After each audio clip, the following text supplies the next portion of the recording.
നല്ല സിനിമകളായിരുന്നിട്ട് കൂടി പ്രൊമോഷന്റെ കുറവ് മൂലം അർഹിച്ച വിജയം നേടാതെ പോയ ചിത്രങ്ങൾ ഏറ്റവും കൂടുതലുള്ളത് ഒരുപക്ഷെ മെഗാസ്റ്റാർ മമ്മൂട്ടിക്കാവും. മലയാള സിനിമയിലെ യുവതാരങ്ങൾ മുതൽ സീനിയർ താരങ്ങൾക്ക് വരെ തങ്ങളുടെ ചിത്രങ്ങൾ റിലീസിന് മുമ്പും ശേഷവും മികച്ച പ്രൊമോഷൻ നൽകുമ്പോൾ മമ്മൂക്ക തന്റെ സിനിമകളെ വലിയ രീതിയിൽ പ്രൊമോട്ട് ചെയ്യാറില്ല. ഈ കാരണത്താൽ പണ്ട് ആരാധകരുടെ അടുത്തു നിന്നും മമ്മൂക്കയ്ക്ക് വലിയ വിമർശനങ്ങളും ലഭിച്ചിട്ടുണ്ട്. എന്നാൽ പിന്നീട് മമ്മൂട്ടി കമ്പനി എന്ന പേരിൽ താരത്തിന്റെ പുതിയ നിർമ്മാണ കമ്പനി വന്നപ്പോൾ എല്ലാവരും ഒരുപാട് മാറ്റങ്ങൾ പ്രതീക്ഷിച്ചു. പക്ഷേ ഒരു മാറ്റവും ഉണ്ടായിട്ടില്ല എന്നതാണ് സാരം. ടർബോ എന്ന ചിത്രം മാറ്റി നിർത്തിയാൽ മമ്മൂട്ടി കമ്പനി നിർമ്മിച്ച ഒരു ചിത്രത്തിനും റിലീസിന് മുമ്പോ ശേഷമോ അർഹിച്ച പ്രൊമോഷൻ ചിത്രത്തിന്റെ അണിയർ പ്രവർത്തകർ നൽകിയിട്ടില്ല. അതിന്റെ ഏറ്റവും പുതിയ ഉദാഹരണമാണ് മമ്മൂട്ടി കമ്പനിയുടെ ബാനറിൽ ഗൗതം വാസുദേവൻ സംവിധാനം ചെയ്ത Dominic and the ladies bus. ഇങ്ങനെയൊരു ചിത്രം റിലീസായതുപോലും പലരും അറിഞ്ഞിട്ടില്ല.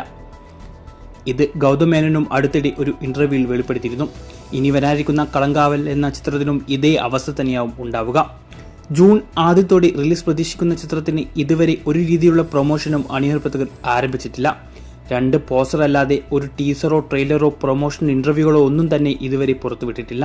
മിക്കവാറും മമ്മൂക്കയുടെ അടുത്ത ഡൊമിനിക്കാവും കളങ്കാവലും.